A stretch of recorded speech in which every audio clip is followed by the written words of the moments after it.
Hey, silly goosies. Welcome to But Seriously, the podcast where we dive into life's pivotal moments and how they shape who we are. I'm Taylor, and each week I'll be sitting down with guests from all walks of life to explore how different challenges and traumas can become stepping stones into one's own authenticity. This is not a how-to on healing, rather an open, heartfelt, and even sometimes hilarious conversation amongst friends. We'll laugh, maybe shed a tear, and remind ourselves that life just is not that serious. So lighten up, let go, and settle in as you join us for stories that are as funny as they are inspiring. This is But Seriously. Let's get started. Hello, Boo Boo. So happy It's good to see you. Boo-Boo's here. Oh my gosh, Boo Boo. I know. I went from living with you for like 4 weeks, 4 weeks, yeah. 4 weeks to Not only seeing seeing you. once I know. and maybe We've been twice so in the busy. past- There's a Well, lot happening. I know. Okay. You're launching. Yes. Things are going good. Things are crazy. I mean, okay, so background, Maggie and I and a couple of our friends went to Australia for the month of December. Wild. And then we went to Bali, but unfortunately Maggie stepped out on Bali. And this place was made for you. Like everywhere I went, I was like, this is so Maggie coded. It's not even funny. Yeah. I have to work.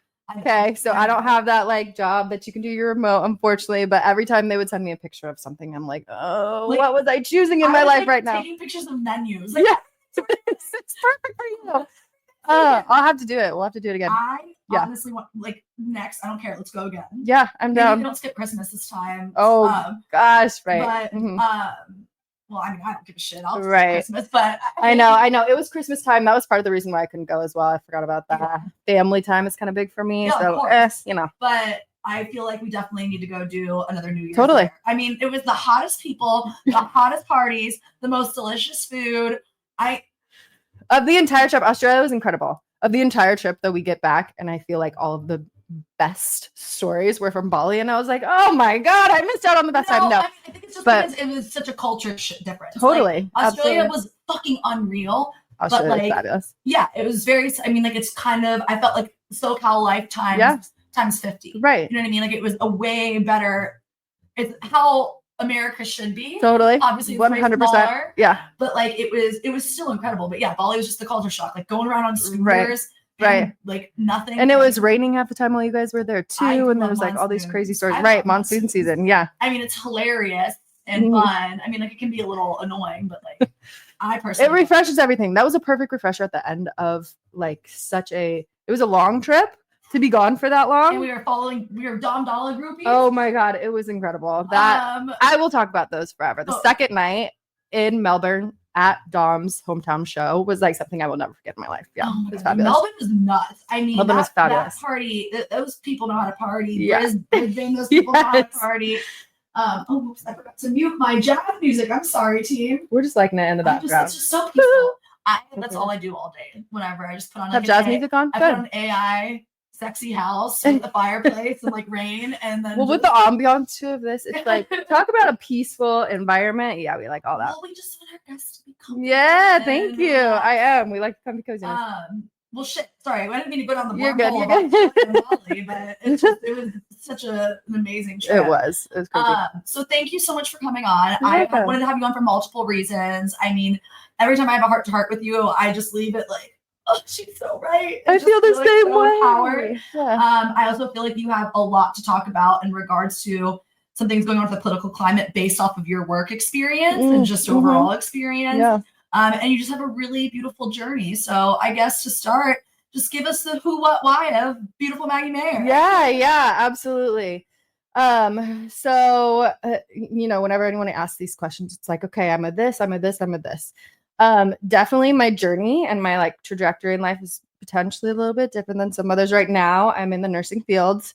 You and I met probably like 4 years ago or something down in San Diego when I had just moved back down to San Diego from Los Angeles. I was in Los Angeles because I was doing my follow your dreams. I was chasing my dreams, So I was in Los Angeles. I had just gone to acting school. Now I'm a nurse. I'm a nurse at UCSD. It's like what a change up. Yeah. Like, what a different life, right? But originally I'm from Seattle. I lived in Nebraska for a long time, and I've been in San Diego or Southern California for the past like 10, 11 years now at this point. And just going through life, man. As a you're in your early 30s too.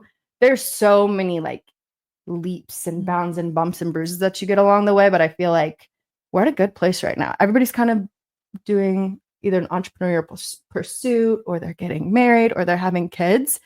And for me, I'm like, what's next? Like where are we at? What's next? Yeah, that's a little bit. I'm just at an interesting, good place in my life. Settled. I think once you finally have some peace and some settle, you're like, you're doing well. Yeah. I know you're from Seattle, moved to Nebraska. Yep. You know, I'm a Midwest girly too. Totally. I mean, from the Pacific Northwest to the Midwest to SoCal, those vibes could not be more different in different places. Wild. So what was kind of like that? Like, did your personality adapt when you did different places? Did you stay true to yourself? Like, how are those shifts? Because I know for me, like moving around a lot, it made me more adaptable. And I feel like sometimes I became a chameleon, and sometimes I feel like I was like, I'm just gonna fuck with people and mess around when I was moving. Yeah. Like, how did you kind of totally. So thankfully, when I made my first move, I was young. So I was 12 years old when I had moved from Seattle to Nebraska. But if you know me, I have like a pretty strong personality in general too, of who I am. So you're very easy to get along with. I'm easy to get along with, but like, yeah. So talk about a little bit of a political spectrum there if you want to go to politics. Sure. So I was moving from the Pacific Northwest. I grew up a baby of the 90s in Seattle. So there was the grunge era, there was the Microsoft IT era, all going on. It was kind of like the hub of a lot of shit that was happening. And I think you're so much of a product of your environment and who you grow up with, obviously, as everybody is. And so I was progressive and liberal. And even as a 12-year-old, you just kind of know. You grow up with, for example, like the Gates Foundation, which is one of the largest foundations in the world, Global Health Foundation. It's Bill and Melinda Gates. And you're ingratiated in just causes and caring and progression. And it was 92. So the Clinton administration was happening, right? And I have like all this stuff that I grew up with, Seattle-wise, granola too. And then I moved. I was 12. I moved to Nebraska. If anybody knows, granola to corn, literally. If you know anything about Omaha, Nebraska, it's 70% Catholic, literally. Extremely like white coated and very conservative. So little known fact about Nebraska. So it is actually it's like a small little piece of a bigger pie. So the amount of diversity in Nebraska, so like the amount of white percentile versus Mexican percentile versus like black percentile in Omaha is one of the most representative of the entire country. Like just in the city. In the city. But it is very, the word segregated is too much, but it's very sectioned still. So like there's a big population over here of just like white Catholic, and then there's a larger like Mexican community down south and a larger African American community up north. So I moved there. I'm coming from this super diverse place. I'm 12 years old. We're in the middle of another election. It was like 2004. And I find myself getting into fights with 12-year-old boys at school about politics. No, I'm not joking. I'm not joking. Yes, I'm not joking. It was crazy. So I moved there.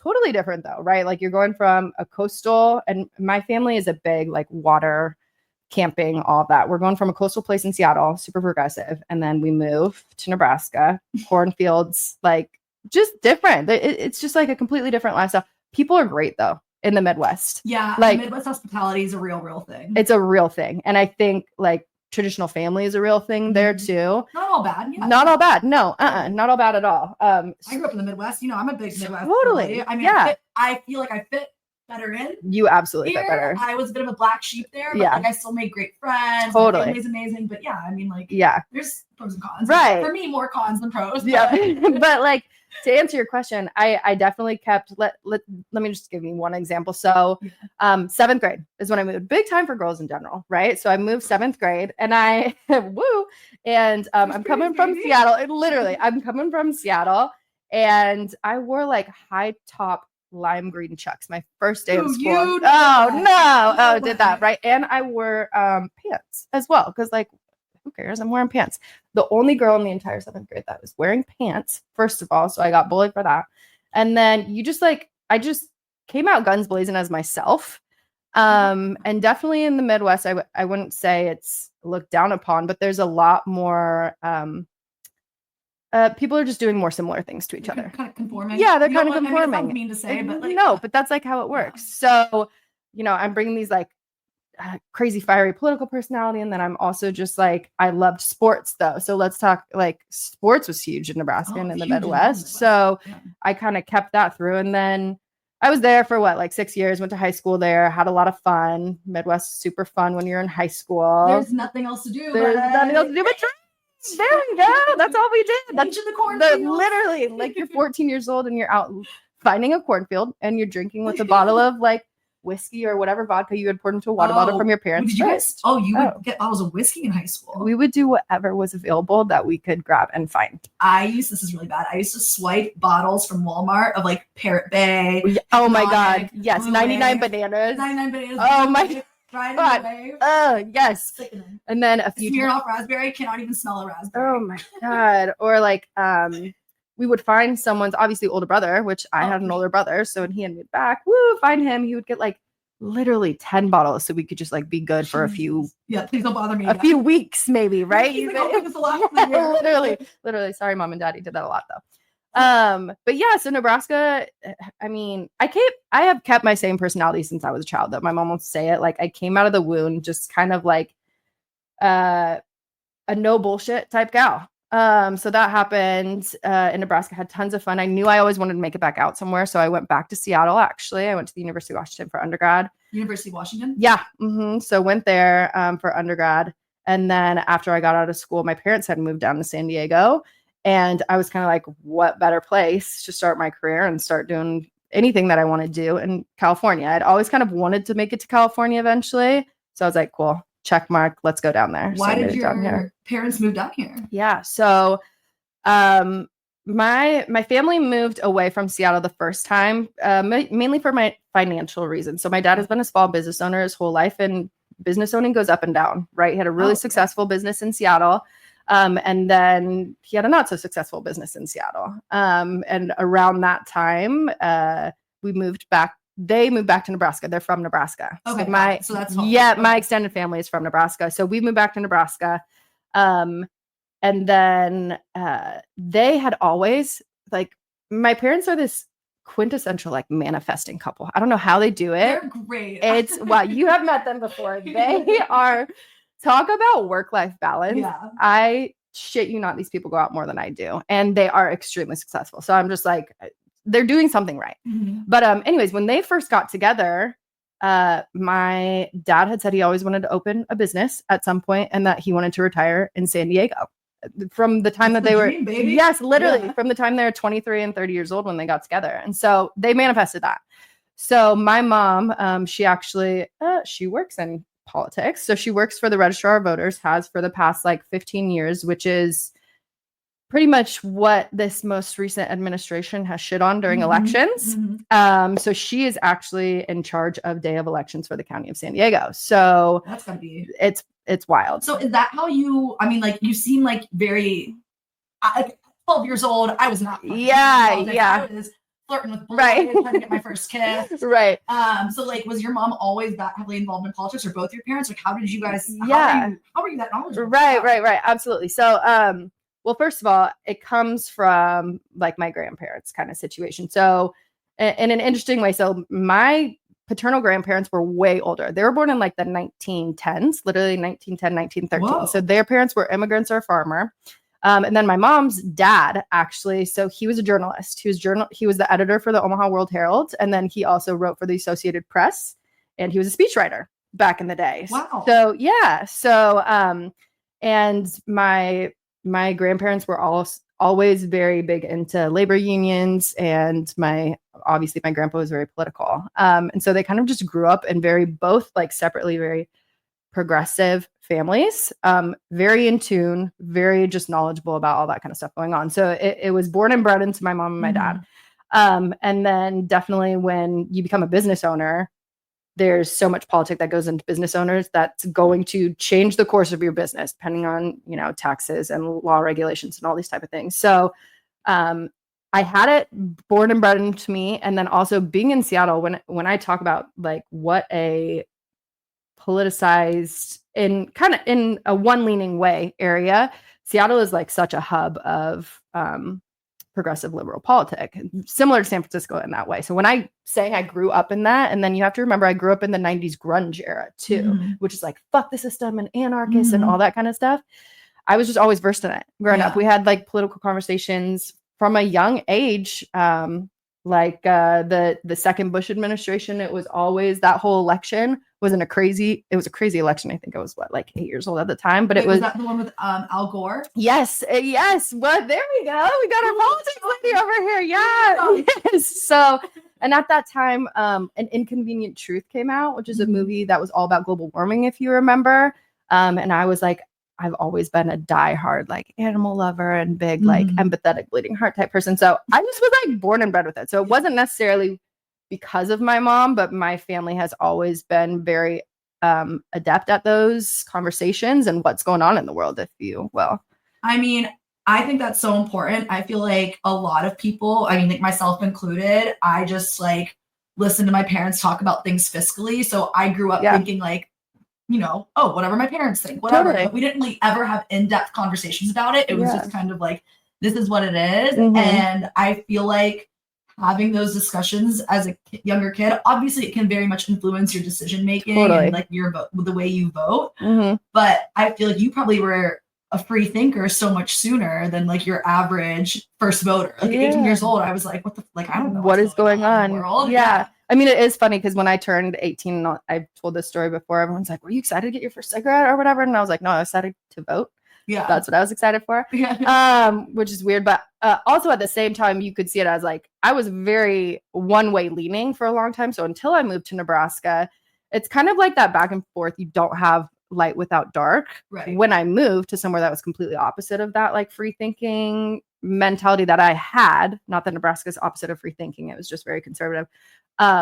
It really helped me instill more of like, oh, okay, so I want to learn. Yeah. And I kind of want to learn more about this. So my mom, but when we moved to Nebraska, she started at a registrar of voters in Nebraska. And so she's been with, it's always county, like, but I don't know if you know, but like county elections and everything are run by the county. Yeah. So it's very interesting. It's all changed. So it's state by state voting based. And so in particular states, you only have mail-in voting. So like, for example, Washington State has moved to mail-in voting only. So you don't go to a polling place. And the day of is not as big of a deal because you mail out your ballots early. California is dual. So you can go into a polling place or you can be mailed your ballots and you have to get it back by 8 p.m. on the night of elections. During the past few administrations, so things such as like USPS, which is the Postal Service, and voting have always been held very like high accountability over the course of the century of the United States type situation. They always have really high remarks of what they do as a govy entity.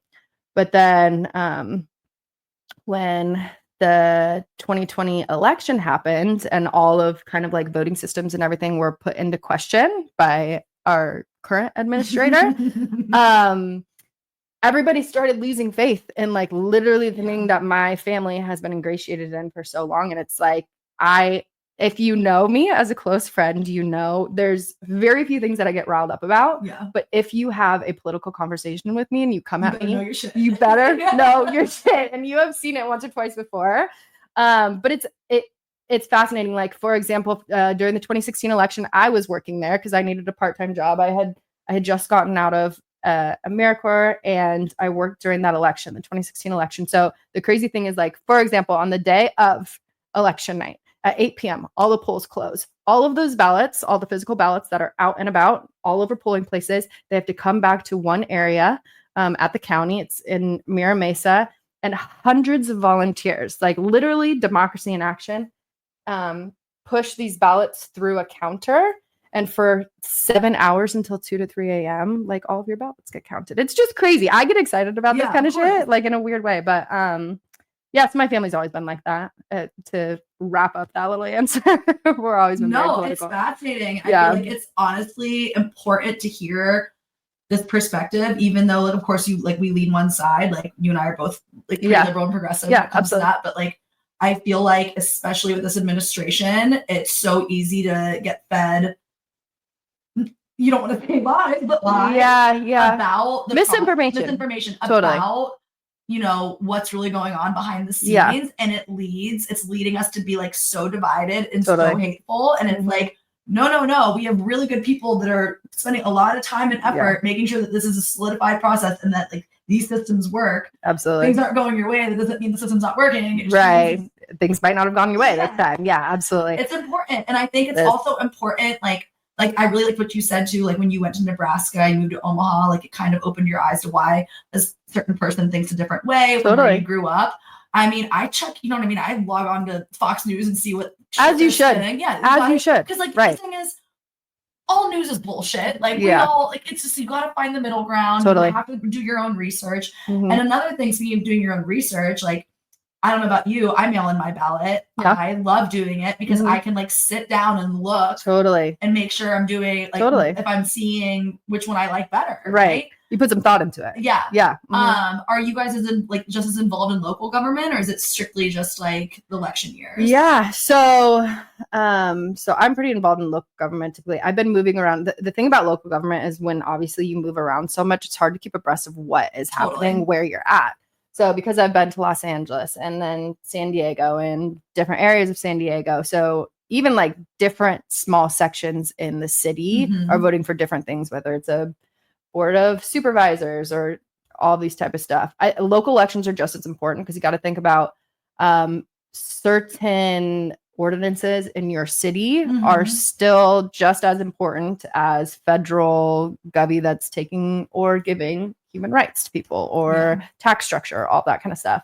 And like, for example, with this administration, they're trying to give a lot of power, if you will, back to the states. So they're trying to kind of like wash their hands of a lot of federal things and make local state power kind of the ones who are making decisions for us. Yeah. It's really important to know how your state votes, which way typically you're leaning.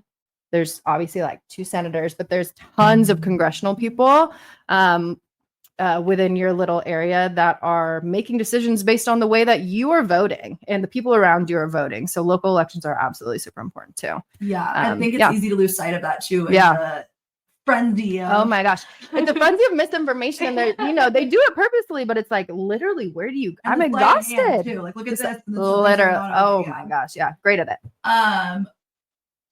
So thanks for that information. I mean, I know that can get political conversations can get dicey, especially amongst friends, and I know it's not easy to talk about, but I think like staying informed, staying involved, like, absolutely. The things that I always go back to is, and you just touched on this recently, from place to place in every different area that I've lived in, people want the same thing. They want good for their families. They want affordable XYZ, and they want to have like jobs and feel like they can practice whatever faith they want to in a healthy way. And I will talk to anyone politically because I can put it always in a very diplomatic way of like, we see this picture and we see this picture, but people want similar things. It's just how people are hoping to get about them that's so different. Yeah. We got to remember that at the heart of a conversation. Yeah. Like, we all want similar things. We all want to do good and be happy and feel well about our lives, right? Yeah. Yeah. No, I think that's so true. I think it's so easy to just like lose sight of what our end goal is here, and that we're all like just trying to stay alive and afloat and have fun. And then trying to pay rent, man. Right. Yeah. Like, it's all love, dog. Right. Like, it's not that serious. Yeah. I mean, it's serious, but like just like the hate and the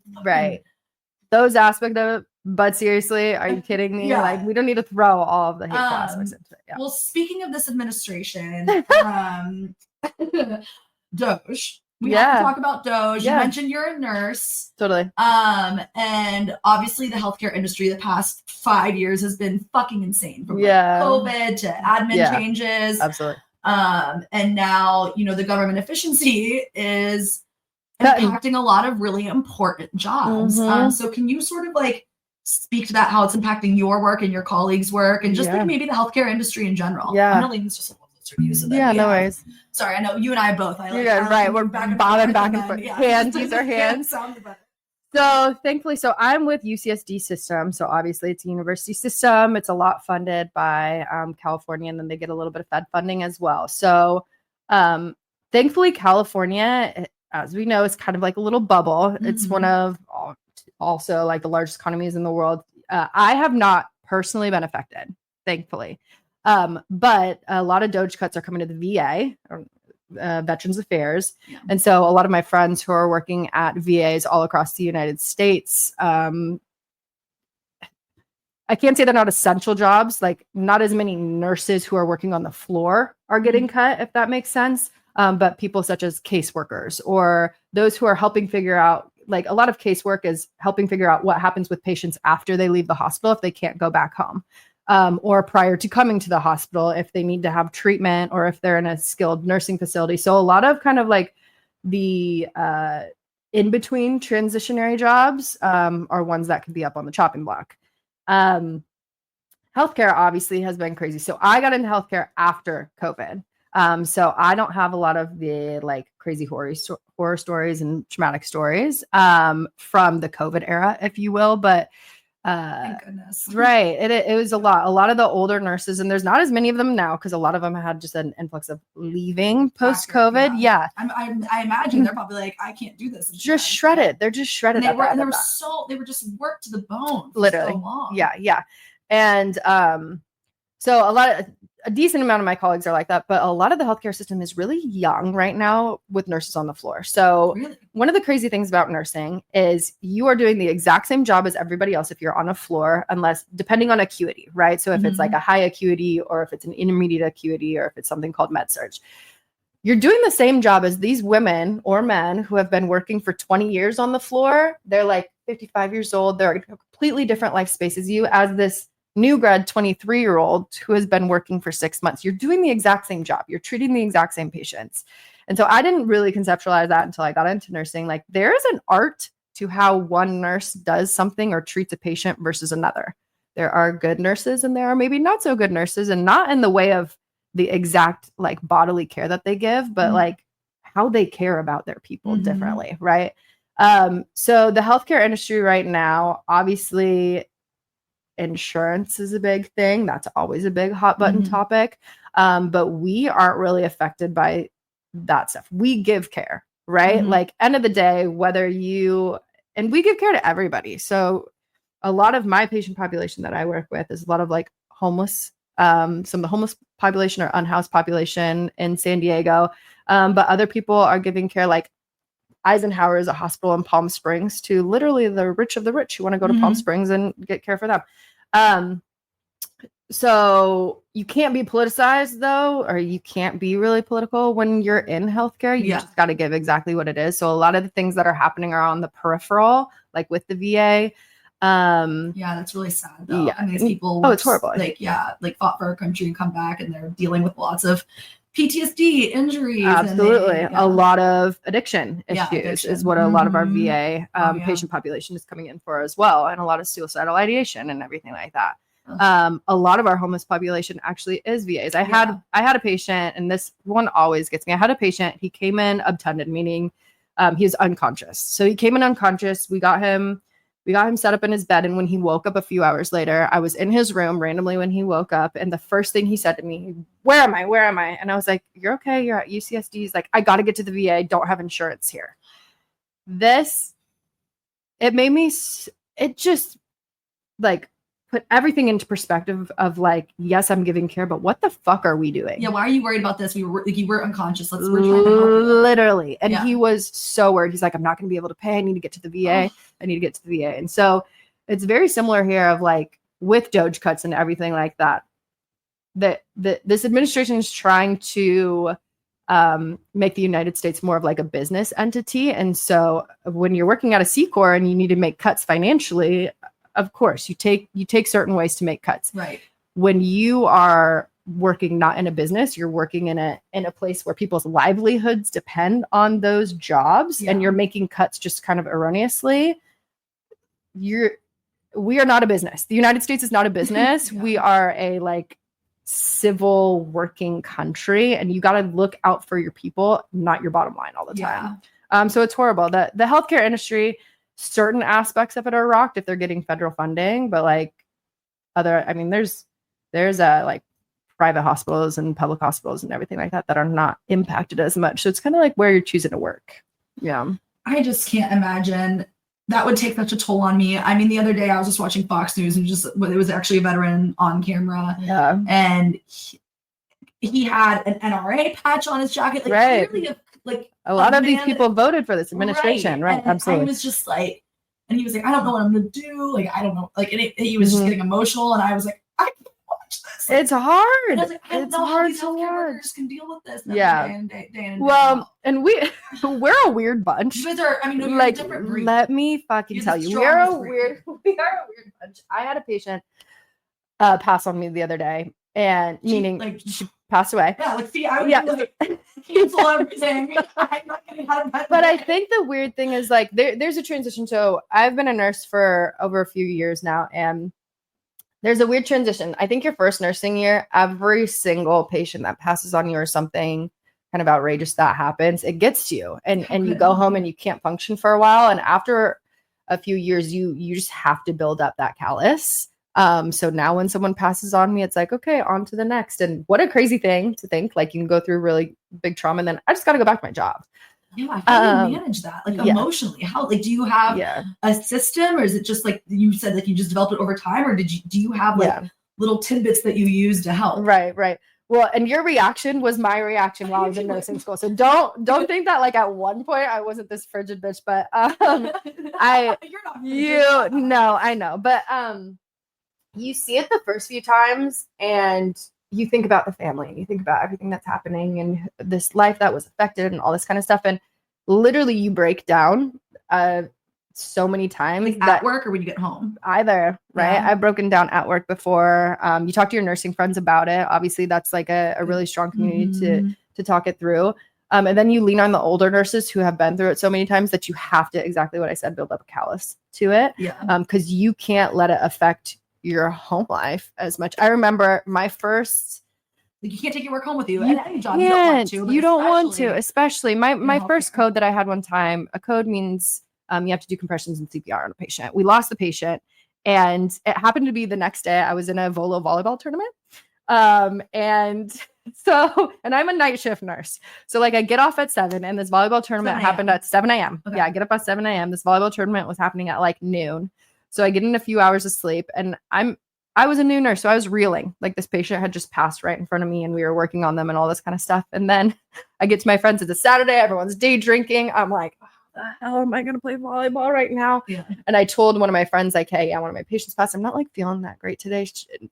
They don't know what to say, right? Like, so, like, a normal civilian doesn't know what to say. I mean, even dealing with regular deaths within a family member, it's tough to talk about. Absolutely. So when it's your job, I'm sure. Right. But you do have to compartmentalize. Yeah. Right. So if something were to happen with someone in my family, I have a way different reaction to it than something at my job now. Where, you do go home, you have to take care of yourself mentally and physically. Right. So you talk to the other nurses about it. If someone else is in healthcare that you know, and they kind of understand, you can have good conversations with them. You also don't want to, like, freak other people out. There's a lot of stuff that we will see. 100%. There's a lot of stuff that we will see that, just shouldn't really be talked about with other people because they're not going to understand, and you don't want to, like, scare them or traumatize them as well. So you've got to take care of yourself.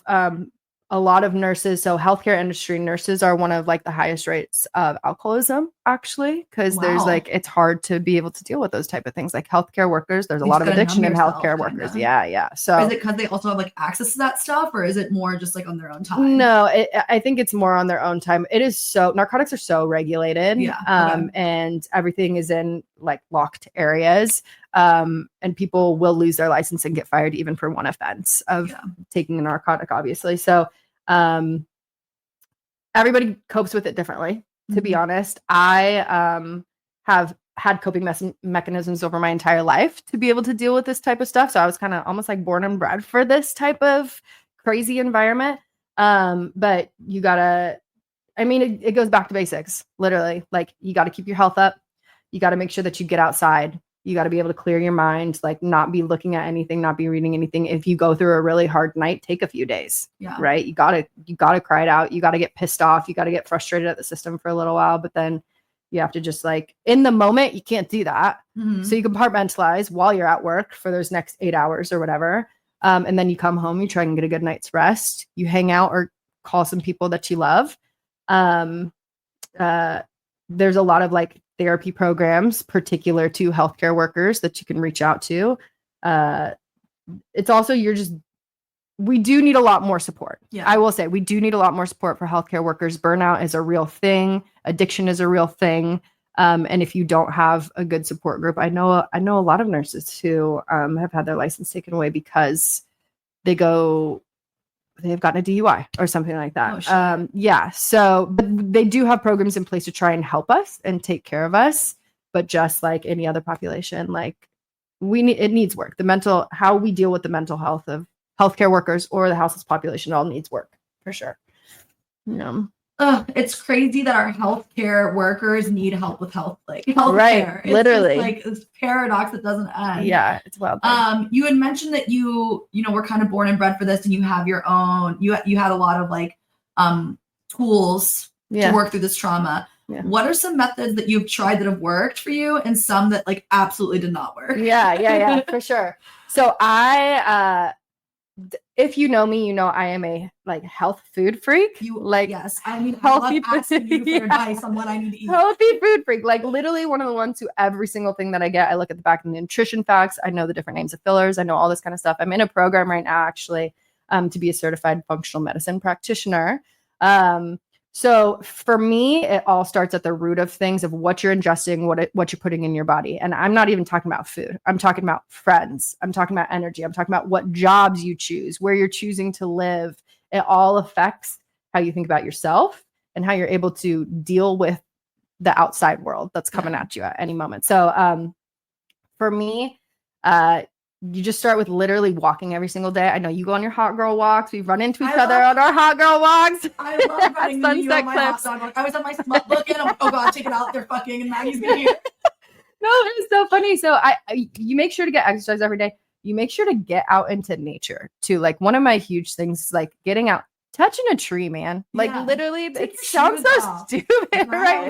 It's so granola, but honestly, even getting out on a balcony and sitting out on your balcony, if you have a balcony at home, and just getting away from tech, getting away from anyone talking to you, and just taking some deep breaths. You're into breath work. I'm into breath work. I think breath work or yoga or a Pilates class or a HIIT class, like people do judo, stuff like that, whatever it is to get your body moving as well is super important. Your body holds on to a lot of tension in different areas. Mm-hmm. So to be able to like wiggle that out or stretch it out sounds woo-woo, but there's actually a lot of like evidence. I mean, it's so true. I mean, you could be doing exercise, eating, right? But if your mental health isn't there, if you're stressed, like it's not going to all come together. Right. So how do you manage a balance of exercise, eating healthy, and getting outside, touching nature when you have such a wackadoo schedule? You know what I mean? Like, for sure. That's really tough to be that disciplined when your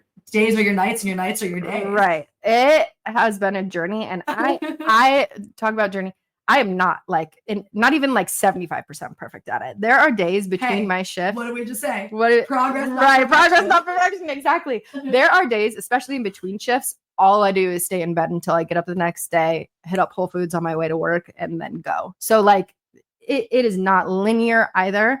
There are months where I'm so fucking on top of it. And, I joined my Point Loma Sports Club. Shout out. I love that place. And I do my contrast therapy every other day type stuff. And then there's literally a week or two where I sit on my ass in between shifts. I'll go out with my friends, get really drunk a night or two. And then that's my healing for that. Right. So there's different ways. You ask what are some of the ways that haven't worked for me? I don't think anything hasn't worked, but there's things that because you're using, for example, you're partying on a weekend. My Mondays are going to be way more shit on that weekend if I didn't, but I had so much fun shaking ass with my friends. That is a different type of way of coping with things. Yeah. Right. I think that's so true. I feel like a lot of times when we talk about healing, we're like, oh, eat healthy, do this. But sometimes you just need to throw ass in a dirty. Literally. And, I have had my most cathartic releases dancing and being with friends. I think it's so necessary to have that balance. If your whole life is just organic, 10 hours of sleep every night, we gotta cut loose a little. It's not that it's not that serious. It's not that fucking serious. Yeah, 100%. As long as you're safe. Make sure you surround yourself with safe people who, if you want to go out one night and shake ass and do whatever you want to do, have them get you home. Yeah. Don't drink and drive. Call the Uber. Right? Call the Uber, do whatever you need to do. But like, exactly. I think so many people are getting way too like pinpoint focused on we have to eat right. And am I taking this type of colostrum or am I doing this? And shout out to all the people who are religious about it every single fucking day. But like, I will be so honest. There are some weeks where I'm just like, fuck the system of this entire situation that I've been doing. You within boundaries though. Like I don't eat meat most of the time. You are really like, I think you are one of the most diligent people at your diet. Mm-hmm. And that stems from, I got really, really sick during college and at the end of high school. And I've had autoimmunity. So relating to skin related psoriasis and then relating to celiac disease and relating to my reproductive system since I was like probably 16 years old. So I saw such a difference in my like food and how food affected my mental health from a really young age. Wow. And so for me, it's like food is medicine. And saying that from a nurse is weird, right? Like, oh, I work the pharmaceutical industry and all that kind of shit, but like really food is medicine for me. So I'm super diligent about it because I can take like 2 pieces of something and see how it's affecting my mental health or my physical health because I'm just that pinpointed on it. Is it allergen based or is it just from autoimmune? Like you just kind of like figure out what foods do and don't work for you? Yeah. So I have celiac disease. So that's particularly related to gluten, which is a protein. But then if I can tell if there's certain fillers in my food and I get inflamed. So like what happens? Fillers, you mean like the gums? And, yes, the gums and all that kind of stuff. And then, I mean, it goes way, way, way too in depth that we don't want to get into here, but no, like, fuck it. Yeah. No, I mean the gut, right? So the gut has this whole entire like ecosystem inside of it, and it's like this little microbiome and all this kind of shit. And if it isn't regulated in a right way, there's different bad bacteria that can overpower it, or there's different good bacteria, and every bacteria is needed. It's just all a balance, right? It's all within balance. And so if you eat certain things more often than not, even if you're a vegetarian, meaning you're probably eating more carbs because you're not getting as much protein or different types of protein, your gut is going to be way different than someone who is obviously a paleo diet or something like that, just based on the amount of fibers and vegetables and carbs that your bacteria is consuming in your gut. So for me, for example, I took a lot of antibiotics for ear infections when I was young. Yeah, it fucked up my system. Totally. It fucked up my system. And then I got mono, which was a major trigger when I was like 14 or 15, because what do you do in Nebraska? You like go and drink and then you make out with people. So like I got mono really young. So I had to go on major antibiotics and it fucked up my gut for a long time. Then I developed celiac disease after that. And I developed psoriasis after that. And because of those things that were happening, my like menstrual cycle was off. So then at that point, my parents and I decided I should go on birth control for a while just to regulate my cycles. I wasn't sexually active at that time. And that fucked up my hormones because you don't at that, right now we're in must have been so much. It was crazy. But right now we're in a huge era of like, what is birth control doing to our bodies? It's like this new generation of like, wait, maybe what we're putting in our system is not as good as we thought it was. Yeah. I mean, like it started, like 40 years ago? There's like no science on long-term effects. Totally, 100%. And so I go on it when I was 18 and it threw me in a major depression then as well. Oh, it fucked with your it fucked with my mood. So then I was trying to cope with that during the beginning of college and the end of high school of like, why is my mood off? Why am I having all these conditions, skin conditions and bloating conditions and inflammation? And so I just like dove super, super deep in my own research. And it was a blessing that I moved to back to Seattle at that time, because they were way more progressive than like Nebraska. When it comes to the food, the whole like food revolution era and how that is affecting your body. So yeah, super diligent about that. That's one of my main ways of coping with things. And then also I'll like do CBD, of course, on the side, and that's really good for different parts of your body too as well. And then like I was big into shrooms and I was big into edibles for a long time in my mid-20s. Just it's like regulating your brain in a different way that it functions normally, to slow things down. Or like, for example, what psychedelics do a lot of times is you have like a similar pattern of thinking, just as a human being. Taylor has a similar pattern of thinking. I have a similar pattern of thinking in my brain. And so what a lot of those like psychedelics or like cannabinoid does is it makes that become more diversified for the little while that it's on there. So when you start taking those, it helps kind of change your ways of thinking. Is that what you're saying? Kind of. So what it does is so let's say that you take a walk every single day on the same path in the forest. Okay. That's your walk every day. That's you get up, you think, you do the same things, you go brush your teeth. You don't really have to, it's like innate after a certain point. That's how thinking works too.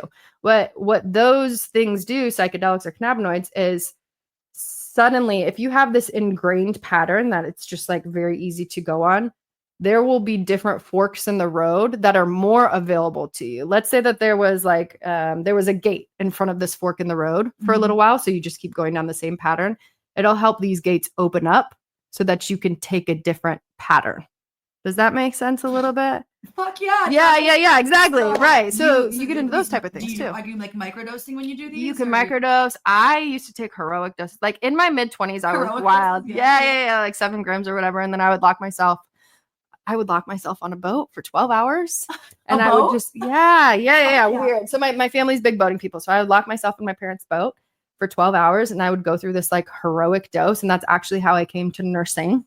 I was just going to ask you, was it because of your health issues that brought you from chasing your dreams to becoming an actor to nursing, or was it the mushroom? So it's a mix. It's such a mix. It's so funny. So I was always on like a public health, global health perspective. That's what I went to undergrad for. My first undergrad was in public health and global health and medical anthropology. Wow. So I was always very involved in like health, but more from like a nonprofit or an NGO type sector. Like how could the Bill and Melinda Gates Foundation, I mentioned it before, was huge in Seattle. So my idea was like, I want to work with like the UN, HCR, which is High Commissioner of Refugees, or work with like UNICEF. So you were thinking this was going to be more of like a charitable. Yes, absolutely. And like, political business. Rather than like boots on the ground. Yes, rather than boots on the ground. Okay. Absolutely. And so right after my undergrad, I actually worked with something that was like similar to the Peace Corps, which is like AmeriCorps, which did that. Oh, I could so see you. My God. Yeah. I was obsessed with that. I was obsessed with the idea of that. So I did AmeriCorps. So I worked in the South for an entire year and we just did service projects in the South and it was so fun. It was awesome. And so there's nothing like that though as a real job unless you're in like diplomacy for like 5 years and So I'm coming out of undergrad and I just have this crazy like service learning year and I'm like, what do I do? So that's when I actually got into the Registrar of Voters and I like worked that 2016 election like I talked about. And then I was like, I'm not fulfilled. Like, this is not interesting. I'm working at a desk job. I'm not doing anything that's like health related. And I had always in the back of my mind and like through high school and through undergrad loved theater. And I think that the platform of like entertainment was actually the more enticing thing for me. The platform of whether you're an entertainer or whether you're an athlete or whether you're a high level celebrity, you have influence, right? You have influence and you have impact and you can use it in a good way or you can use it in a bad way. Not a bad way, just like in something that's maybe not as productive. So if you remember back in the day, Angelina Jolie was like, she was big. She was fucking big and she was beautiful and she had all this total philanthropist. And I was like, okay, so in order to become a philanthropist or work in that, one of the best ways is to be an actor or an actress. You would go into the mindset to become an actor to gain political agenda. Oh my God. I wasn't even, I'm like, it was wild. But you know, at the time I'm like, oh my God, this is how you get that platform. Instagram. Good at it, too. Thank you. Instagram wasn't out yet. Facebook wasn't around when I was young thinking about this kind of shit. YouTube had like just come out when all of these like thoughts were forming in my brain. Oh my God. Did you ever vlog? Fuck no. Yeah, see, I used what is it? Tumblr? Oh my God. Hell yeah, I use Tumblr and I've gone back and yes, Zanga and Tumblr. And then obviously I had MySpace with the top 8 and all that kind of shit. But I was like, this platform isn't serious. Yeah. So I was like, I gotta become a serious actress. So anyways, boom. Chuck 2 and I'm like 25 years old and I'm like, this life isn't fun. I don't like working at a desk. This is a lot of hard work. I'm like, I'm literally 2 hours away from Los Angeles. Why don't I at least take classes, go back to school? I had already done acting in my undergrad too. I was going to double major in it, but there just weren't enough credits. You did in high school as well. I did in high school as well. You were like already kind of familiar. I was totally familiar with it. And I had always been like a cinephile. I loved film growing up. My dad's super into film. So we watched it when I was young. And so I'm like, okay, it's 2016. Fuck it. I literally quit my job. I became a nanny for a year and I went back to school at one of the local community colleges and just took a bunch of acting prerequisite classes. And then I looked up all of like the theater conservatories in New York because the best theater comes out of New York, I think. And I was like, I am going to go back to theater school, whether it's a conservatory or like a summer program, and I'm going to try this out. So that's what I did. So I got into a conservatory. It's called the Atlantic Theater Company. It's, I don't know if you know anything about acting, but NYU Tisch School is one of like the great acting like schools in the nation. That along with Yale. Yale, really? Yeah, Yale has an incredible acting program. Yeah. Wow. So like Meryl Streep came out of Yale type situation. Yeah. So, cool. So anyway, so I was like, okay, well, I don't want to go back to school for an entire another year. And it was super expensive. I'm like, I'm going to take a summer program. So I ended up finding the summer program at Atlantic Theater Company. All of the Tisch School professors, that's where they go during the summer and they teach. Okay. So I ended up in the summer of 2018, I ended up going out to New York. I lived on Long Island with one of my best friends and I would take the LIRRN.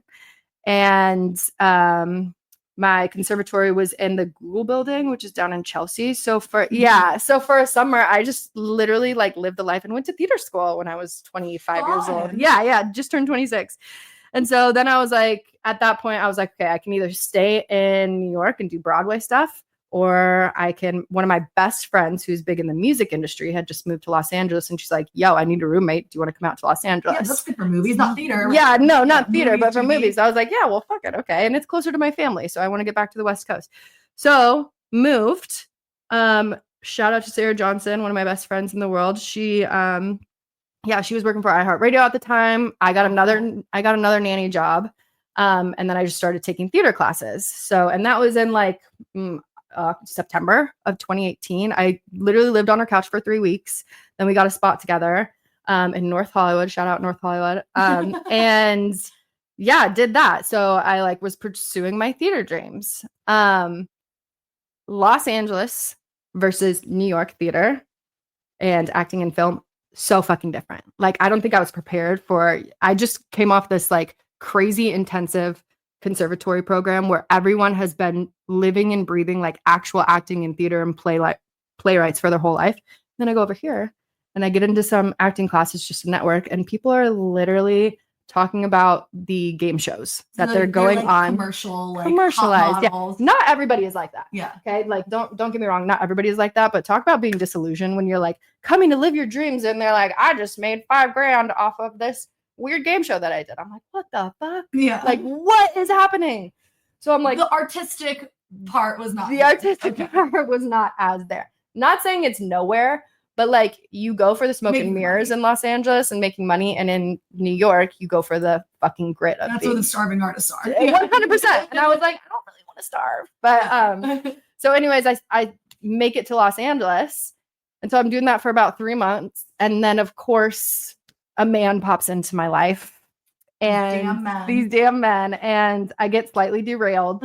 I end up getting derailed for about like 2 years, to be completely honest. They have that effect. And like, what a fun, different trajectory of my life at the time.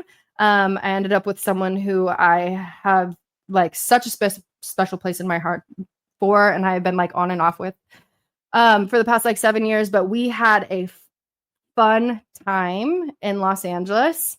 But I totally went off my acting girl phase because I got caught up in this relationship when I was like 26 years old. Long story short, COVID happened. Then 2 years later, I was actually back in nonprofit at that time, and nonprofit fell under. And obviously I hadn't pursued my like acting dreams, and I wasn't getting Oscars. I moved back to San Diego, and I was like, okay, I really need to fucking like regroup and figure out what it is that I want, and how I'm going to stay in California and make a living. Just like more rational thought processes, right? Like now I'm hitting 28, 29 years old, and I'm like, okay, you need to settle the fuck down again. Yeah. So once again, I was like such a weird way. I was like living on my parents' boat for a little while. And I took a heroic dose of shroom. I had like an ego death. And during that, I came out of it and was like, you need to get back into healthcare. You need to get back into healing. And one of the best ways for me to do that was nursing. I thought at the time, especially to make a decent amount of money, you make a really good amount of money in California with nursing. And I was able to get into a program, an accelerated program. So I got another BSN. It only took me like a year and a half to do that. Knocked that all out. I think I met you around that time. I think you were either just going to school or thinking about it. Yeah. Because I remember I went to your 30th and I remember you were graduating nursing school too. I remember going to Oh shit, yeah. I my year of nursing school. So I decided to go back to Nebraska for nursing school because it was way fucking cheaper and it was a 1-year program than anything out here in California. My year of nursing school, like I don't know how I managed all this. One of my most fun years of my life. Yeah, so I remember you loving it. Even though I was in Nebraska and I was like doing this grueling program, I think I came to San Diego 8 times because our really good friend Lauren Bradford lived down here, who I had known from high school in Nebraska. I would stay with her. She would throw these like wild ragers. Yeah. Lola's how we met. But yeah, that was like, it was a mix of following my dreams and realizing that like maybe what you thought of when you were young is not exactly how it plays out sometimes in real life. It's crazy, which is fine. These pivotal moments for you, totally. Like the politics, your parents being in politics, moving to the Midwest, Pacific Northwest, back and then SoCal, right? Experimenting with the heroic doses, kind of these instances and these relationships that maybe weren't derail you, right? Like they put you on the path. Totally. I wouldn't change it, right? I wouldn't change anything, but like if my 11-year-old self saw what I am doing at 32, she'd be like, "How the fuck did you get there?" Yeah. So I just want to like go back a sec. So obviously, like having relationships that start and end, even though they might derail you a little bit, whether it's a friendship, a boyfriend, whatever, a coworker. Yeah. I feel like you're really good now at setting boundaries. I mean, there's probably a time when you weren't, like when your life got derailed. Is that kind of the pivotal point where you learned how to say no to people or like speak your truth? Because I feel like it's something I struggle with, and I feel like you are just like, you're my goal to get to. Oh, thank you. Oh my God. Thank you. I appreciate that. To answer that question, no, it wasn't with him. It goes much earlier. Actually, my parents are beautiful. They've been together for 39 years, like have had a charmed life in many ways, shapes, or forms. But if you think about going through your early 20s, being business owners, being new time parents, there's a lot of tension there. So when I grew up, actually, my parents separated numerous times. Oh, really? Yeah. I didn't know that. Yeah. So they had separated numerous times. Never got to the point of filing for divorce, but actually right before we moved to Nebraska, my dad and my mom literally lived in separate spots for about 6 months. Because I mean, financial struggles are so huge on a relationship, and they never did not love each other. But they absolutely went through a lot of struggles to the point of like, I don't know if us being together right now is the best thing. So I grew up probably from around like 8 to 12 watching those play out. And just like politics with my family, everything was either to detriment or to success, kind of in my brother's face. So we knew when they were having hard times, they were not people to shut the door and pretend like everything is kosher and Stepford wives, not at all. So having watched the 2 people in my life that I adore and think so highly of go through really hard times and struggling, and watch how they would communicate good and bad through that, showed me what I do and what I don't want out of a relationship and out of a marriage, and how to communicate with someone when you're going through a hard time as well, and what you should push for and what you should just kind of stay in your lane and you have no control over. And that happened probably from the time I was around 8 to the last time my parents separated. Actually, I think I was a junior in high school, and my dad, we were back in Nebraska. My dad had moved out and he moved in with his brother for like 2 weeks, and he came back, and it was after school one day. And, he said, "I think this time your mom and I might actually get divorced." And I go, "Okay, do you love her?" I literally just said that verbatim to him. I go, "Do you love her?" And he goes, he took a step and he was like, "Yes, I do." And I go, "Then what the fuck are you doing?" Yeah. I was like, and my dad listens to me. We have a great relationship. I was like, "What the fuck are you doing?" He he moved back in the next day and they figured it out. But like, Aww, yeah. great. But I think growing up in a weird way, both of them kind of like came to me, and I don't know if I would ever do that with Maggie my the Wise. child. Right. They both came to me in different ways. And so I just kind of grew up almost like in a therapy counselor type mode in my head. Pressure, though, to put on a kid. How was that for you? Right. So they didn't mean to. Let me just put it that way, right? Like they didn't mean to, My but parents are human beings too. Exactly. It's their first time living, but by way of I was just always there, like you're in the household. And I was very wise for my age because of them. It was hard, but at that, you don't know anything else growing up, right? Like I just knew my parents weren't getting divorced, so that seemed kind of good. And like also I could handle it. It's shaped my way of thinking. It's shaped my way of dealing with friends. It's shaped my way of dealing with men, talking about boundaries and everything that I have for the rest of my life. So I'm so grateful for it. And I don't think that they put too much on me. It was more just like the availability and openness of seeing everything that was happening. And then I could give my perspective on something because I was so close to it. I don't think they used me as a therapist per se, or tried to. They also come from a generation of, they didn't do therapy. Like our parents don't do therapy. They wipe shit under the rug. So if you catch one of them crying, my mom's mom was German. You know, she just walks into a room and she goes away. And so a few times you just couldn't avoid it. So even just going into my mom's room to try and give her a hug if they had gotten into a fight was like, hey, I get it. I see all of this. My brain is not there. I've never been in a relationship. But what I saw is that you two are hurting when you love each other. And you either get out or you get in. So if you guys are choosing to get in, which they committed, they both come from like traditional Catholic families, you work through this shit. And you might not love each other for a while. There might be a year of time that you don't feel like you love each other. And I was just talking to my mom about this last night. You do the things to work on yourself. Because if there's a riff in a relationship, it's not on one person. It's always a duality of like, what am I bringing that's making me maybe unhappy?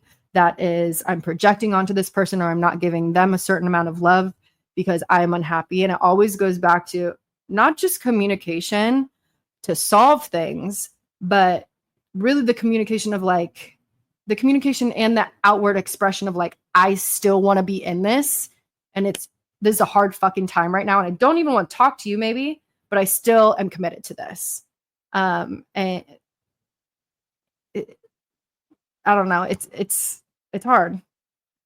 It's hard. Girl. You know what I mean? Girl, I know what you mean. I mean, this is, me and Jack have been together almost a decade, and this year was a tough one for us. Yeah, and I feel absolutely. like you hit the nail on the head with that. Seems like you really, God, I'm blown away by that answer. Well, I had in the weirdest way possible, like I had a blueprint of how to get through relationships and be successful on the other side from my parents. And what would you say was your biggest lesson from your own personal relationship? Yeah, absolutely. So I've been in love with two people in my life. Okay. One when I was very young. And this person was like 11 years older than me. He was 36 at the time. And I was like 35, 36, 24. So he had been through a relationship. He had a child. Very wise person, one of the most intelligent people I know. He just got his like PhD in theology recently. He finished at Columbia. Wow. He showed me what healthy love looks like and how to receive healthy love. Okay.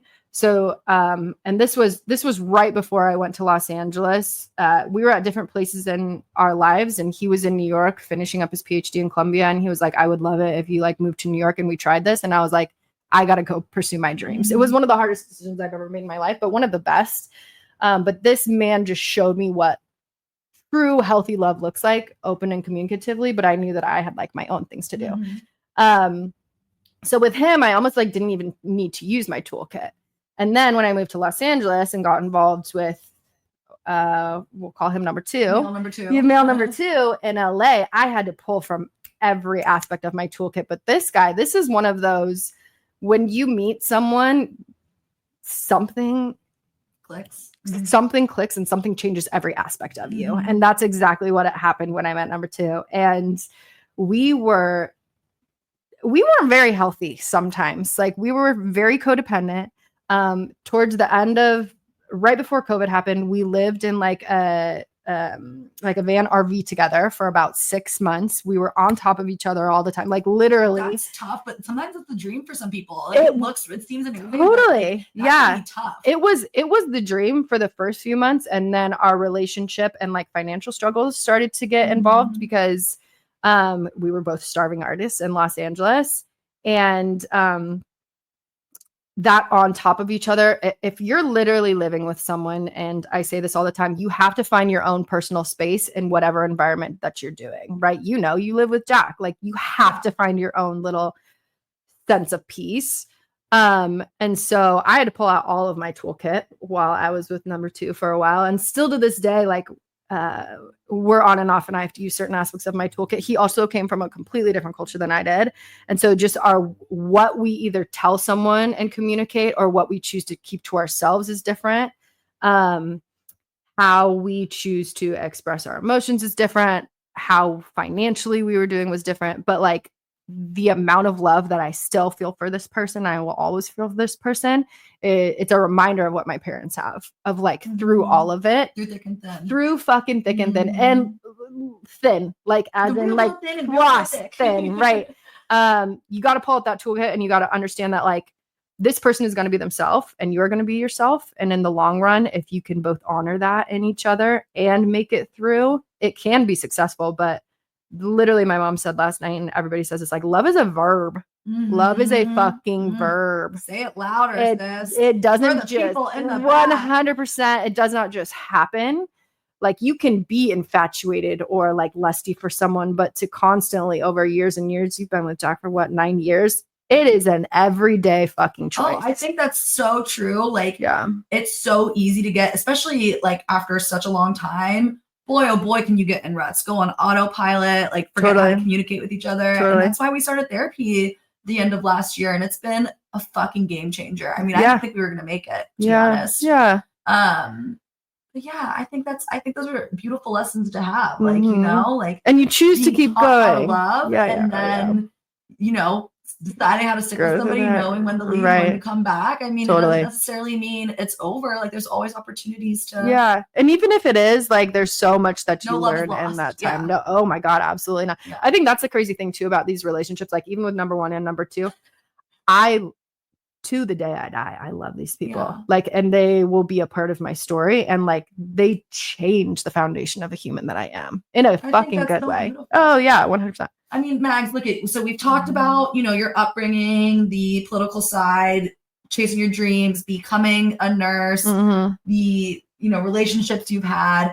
I feel like now I have never seen you more like on your hot girl shit era, like sexy clothes. Oh my God. Fun. So like, what does that mean to you? Like, what do you feel that? Do you feel that you're kind of in that? Yeah, kind of. What does that mean to you? What does it look like to you? Totally. So like I would a little bit say even during like my nursing school, I was going through a similar era. And I think during that time, it was like, there's freedom and there's so much newness. And like, I needed to learn a lot, but I was doing like similar love and shaking ass and going out. Now, I think it's just in a lot more mature way of like, not only am I financially where I feel like I want to be, and I have certain credentials that I feel like you don't need them, but for me, because I'm so academia focused, like gave me a lot more confidence. I have my own beautiful place out in Bankers Hill right now. And then I've just over the past year gotten my health and my aesthetic into a place that I feel like I want. Clothing wise, like all of the above. I just have more confidence, like to be honest. And thank you. I just know myself, dude. I like know myself way better. I think like your 20s are so fucking chaotic and so fun for certain reasons, but it is a clusterfuck up here sometimes. Oh my God. I was like my early 20s, worst version. Yeah. So yeah, but like, fun, but right. But you make mistakes and like, that's good. Then if you're 32 making mistakes, it's like not so fucking cute. Right. Yeah. I mean, they can do it, but like, just be aware. Just be aware. Exactly. And so now I think, God, we were projected like a real strong, independent woman when we were growing up, right? I feel like I'm that now, which is awesome. And now I'm ready for like a new chapter and maybe inviting someone new into my life. And what does that look like of do I want to own my own business and keep going and there's just a lot more options because I got to a point where foundationally I'm taken care of now. Like I was able to make it and really figure my shit out and take care of me mentally and physically and financially and emotionally and all of the above. So yeah, hot girl era of like, it's so funny. My friend just asked me the other day, she's like, so how's the dating scene going? What's going on? And she knows all about it. And I'm like, for probably the first time since I was like 23 years old, I have nothing. I have no roster. I have no person. I have no anything. I don't got a team coming off the bench. No, literally. It's so fucking peaceful, Taylor. Like I can't. When you hear other people say that, especially who are older than you, they're like, oh, they're just sad and they're waiting. And I have felt that a lot of times before when I've said, yeah, no, I'm in a good place. And right now I literally am like, I want to fucking like cuddle up in my bed now instead of going and shaking ass every once in a while, super down still. But like, yo, I just literally binged like 2 seasons of The Diplomat the other night and I have never felt, 100%. I'm just like peaceful. I'm fucking confident. I love waking up and I love, whether I love my job or not, like I go to it and I make money and I feel good about it and I feel good about what I'm doing. So yeah, I'm in a good spot. Well, I'm happy for you, babe. Well, we're at my favorite part of the show. Yeah. Well, I actually can't say favorite because I love talking to my guests, especially you, and just hearing everybody's story and getting closer. But this is the silly part. And you know, I just love the silly. You're silly Billy. You are. Airing our dirty laundry. Oh fuck yeah. So these are just like meant to be fun. Don't overthink it. Obviously take your time. Okay. But one of my questions I wanted to ask you, and this is off the wall, but I feel like when people are in healthcare, there's always a crazy story of something like somebody shoved a light bulb up their ass or something.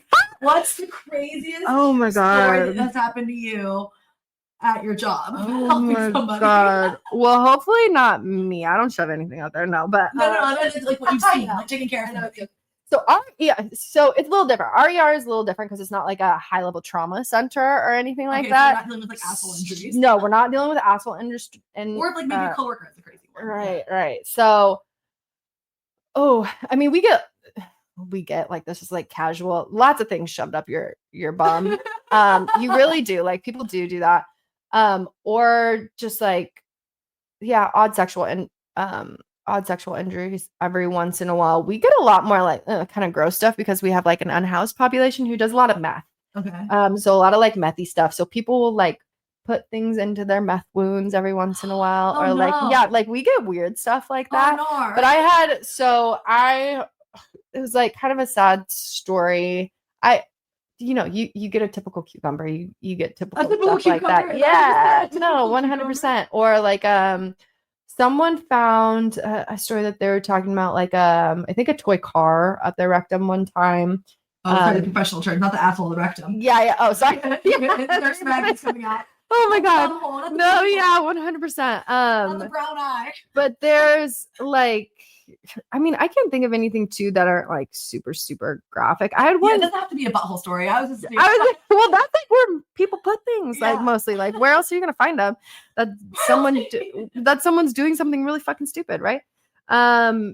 We just had a bad one time of like, you got to think of the repercussions sometime. Here's PSA for putting things up your bumhole. A coworker had someone who their patient had been having anal sex with their partner, a normal, total thing. It was the first time they ever had it. He was like a large person, I guess. And he ended up going in and he nicked her rectal artery. So just PSA, if you feel like you want to put something up your bunghole, like please know that there's blood vessels and everything going around there. So just be a little aware. Be gentle. Use lube and be very aware. Yeah. Goodness. Yeah. Lube is necessary for those butthole pleasures. There you go. Yeah. And it's so funny that but nurses are also obsessed with like poop and bodily functions and stuff like that. So if you get a good bowel movement is what you call it, we're ecstatic. So it's weird stuff like that. But you got to think of what holes do you have in your body, and people are gonna put something in them. Just a lot of times. What you put in your orifices. 100%. And how aggressively you put them in. Yes, absolutely. It's so funny. Yeah. What is something you wish people understood about the healthcare industry, like a common misconception? That's a great question. I think we do a lot more than people know that we do, especially for floor nurses.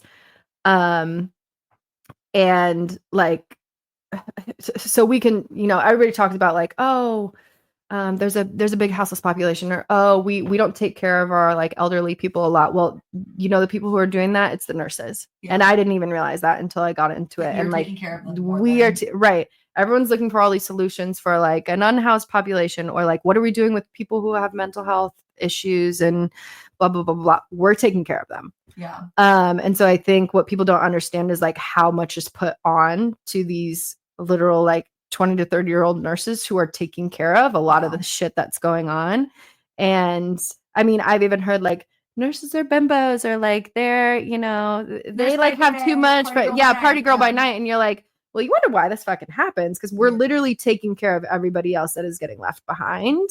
So just give grace to nurses. If you see them out and partying for a little while, let her fucking do her thing, because she might have had a crazy ass night the night before. Yeah, okay. Yeah. I love that. Yeah. Do you have like a life motto or mantra that you love to use? Love this. This is so funny. I have two. Yeah. Do you? Yeah. Mine are, I'll try anything twice. Yeah, I've heard this from you before. Yeah. And in my mantras, I'm sexy, I'm silly, I'm safe. I love this one. Yes, all the S's. Mine, I had it on my phone for forever. It's don't start something you can't finish. One, like, so always do not start something you can't finish, and play big. Play big? Play big. Yeah. Mm-hmm. I love that. Yeah. What is your biggest guilty pleasure right now? Right now? Oh, or just in general. Yeah. Maybe like a show, a snack, whatever. Yes. A toy. Oh my God. No, I was like, where am I going with this? Yo, this is so fucking stupid. My couch. Like I just can't sit. Yeah. Couch. I will sit in my bed. I call it even my bed. I sit on my couch. Some of the times, like literally, no, this is really weird. So I sleep on my couch more than I sleep on my bed. Jack does too. Yeah, 100%. And it's like kind of gross. And it's kind of like I have one blanket that I will rot for like 8 hours sometimes. You have to remember though too, I'm a night shift nurse. So like during the day are typically my sleepy hours. So I will rot on my couch for like 8 fucking hours. Yeah. Pop on some TV. Only get up to use the bathroom. Only get up to do that. And it doesn't seem like a guilty pleasure, but when it's from like 9 a.m. to 4 p.m. and I haven't moved besides like to turn over and like change the channel, that's a fucking guilty pleasure. No, yeah, because like you don't feel great about sitting. Hell no, I feel nasty. Yeah, it's gross. Okay, if you could have a playlist title, like a playlist of your life, what would be its title? Oh my God. Oh, hero doses. yeah, no, literally like play with caution. Play with caution. Play with caution. What would be the most played for unsaid playlist? Oh my God, stop. These are so fun. Woo. Taylor, you might have stumped me on that one. I don't know. Yeah, no. I'm super into like fucking TLC type old school songs. Love it. Yeah, I'm Pretty is one of my favorite songs. But that like that's not a play with caution. Thunder Road also is my like favorite song of all time by Bruce Springsteen, and it's just kind of like going out and having fun and playing around and fucking around. Yeah, Thunder Road. Yeah, exactly. Okay, what's the worst first date you've ever been on? Oh my God. Okay, to be completely honest, I haven't been on too many first dates because a lot of my relationships, I'm either like obsessed with this person or like we've been friends with each other before. So I can't even say that I've had like perfect. Yeah, many bad first dates. Yeah, no. There's some stories out there. Oh my God, there's some. Oh yeah, there's some. Okay, well, in a friendship or a new boyfriend relationship or even like a coworker, what is like an ick that immediately makes you be like, I don't fucking know about this person? If they're wearing white socks. I'm not kidding. I just looked down. I was like, thank God I'm wearing black socks. I had on white socks yesterday. But it's not like a normal white sock. It's like a white sock that is now turned a little bit gray because you've overused it and you're probably walking around places you shouldn't be walking around. So that fucking grosses me out. I don't know why. Yeah, I feel like it can tell you so much about a human being. Also, and this one I feel bad for because it's like you can't do anything about it. The way a person walks, the gait, how they're oh my God, how their feet are placed, how they pick up their like foot in front of. Actually, my friend Maria, who was here earlier in the week, she did the same thing. I think it was Maria. She was like, yeah, if you have like a nerdy walk or like you're wearing jeans and flip flops, right? No, 100%. But you know what? I don't love the idea of an ick because it's like people can come back from it typically, or like, oh, That's maybe it was just like, yeah, like I don't have any like I don't think hardcore icks. But what for some reason, like white socks. I think I remember my brother being like a dirty teenager wearing his like dirty ass white socks around the house sometimes, and I was just so fucking put off by it. I mean that makes sense. Yeah. What is your least favorite food? Oh my god, so fucking many. And based on like taste, not just like health shit. Oh, 100%. No, I know. Like, ooh, there's some seafoods that fucking gross me out. Like, not even like people love shrimp. I think some dude, I know. Shrimp, I'm just like, I didn't like shrimp until I moved here. Now I'm like a shrimp connoisseur. Okay, yeah. It kind of just like the idea of it kind of grosses me out. There's that big old. They're black poop part. Yeah, and yeah, I'm not a super huge fan. I don't know. Was your first kiss in Omaha? You mentioned maybe on the oh my god, so yes. Absolutely. So I was actually like a late bloomer to my first kiss. Yeah, 100%. But it was wait, I kind of want to tell the story. Can I tell this first kiss story? Like, yes. Okay. Shout out. First of all, let me just do a disclaimer as well. My really good guy friend here works with someone from back home in Nebraska. They randomly work at a same tech company out of San Francisco, and they went to their SKO and they met each other. And my best guy friend was like, yo, I know Maggie from Nebraska. Did you know Maggie Mayer? This is like a shot in the dark. He ended up being like one of my really great friends from undergrad and from high school. And he was like, yeah, Ben, my friend from here, was like, he told me he used to make out with you in middle school. Like just like random, weird, tiny little stories. But okay, this is a really funny story. I was already drinking by the time that I had my first kiss. Yeah. Okay. I was 15 years old. Me and my really good friend, Monica, we were at my house. We were drinking. We had invited some boys over. And I knew by this point, I was like, I'm making out, right? I'm getting too old. I'm hitting 15. I'm making out. So I was like, Monica, literally, the next guy that walks down the steps, we are making out with him. Together. We were just drunk enough. We were best friends. We were just drunk enough to be like, yeah, this is a great idea. So our friend, not going to name his name, he walks down the steps. He just sees it's the two of us like giggling on a couch. And he's like, okay, what the fuck? And he walks back upstairs. So I'm like, that's him. Nope, we're getting him. So literally me and Monica followed him upstairs, grabbed him. We were like, hey, no, come downstairs. Like, we want to show you something. Like the very typical, like, oh, we want to show you something downstairs. We were drunk. He was sober. Like, just let me mind you, he was sober. Right. So we get him downstairs. It was a tiny little love seat in my parents' basement. We sat him right in the middle, and like he's like, okay, like, what do you want to show me? Right. And me and Monica looked at each other. We're like laughing, and we're like, so who's gonna go? Who's gonna go? But this is like through that. Oh yeah, no. So I was like, no, Monica, go, because I was scared. She had already kissed someone by then. She literally just goes up, straddles him, start making out with him. Okay. Then I'm like, oh my gosh, it's happening. It's happening. And so then literally it was maybe 10 seconds. And so then she's done and she looked at me. Your turn. Did the same exact thing. That was my first fucking kiss. Yes. It was a drunk, straddly make out with one of my really good guy friends that I'm still in touch with. Yeah. Sorry. No, you're fine. You just made me laugh. Gotta play big. You gotta play big. That's what I'm saying, right? Oh, it was wild. It's too funny. Reminiscent. Okay. Maggie. Oh, God. We end our episode. I really choked on my spit so hard from laughing at yourself. By asking a magic 8-ball one of your questions. It can be something serious, something silly, something I desire. Oh, like my own question? Yes. I'm asking it? Holy shit. Yeah. Oh my God, Taylor. I wasn't prepared for this one. But yeah, I wasn't prepared for this one. I mean, I don't know how many life questions that I have anymore. I mean, it could be something silly. Like, when will I have my next 3-way kiss? Right. Yeah. Or will I have a new Right. Okay, cool. Taylor, you're putting me in a hard one. Okay. These are fun. Our Taylor and I and our girlfriends gonna plan another fun adventure. I'm saying within the next year and a half before the end of 2026. Bitch, I'm saying next. Are we good? Right. I don't even have to look at this to know the answer to this one. But like within the end of the year, are we going on another like international adventure? Yes. And will it be fun? Of course. What if it brings me to something that I don't like? Here, go flat. Okay, how do I see? Go flat and then like that. It says, Outlook good, baby. Europe, here we come this summer. Oh my God. Dom Dollar times 2. Again.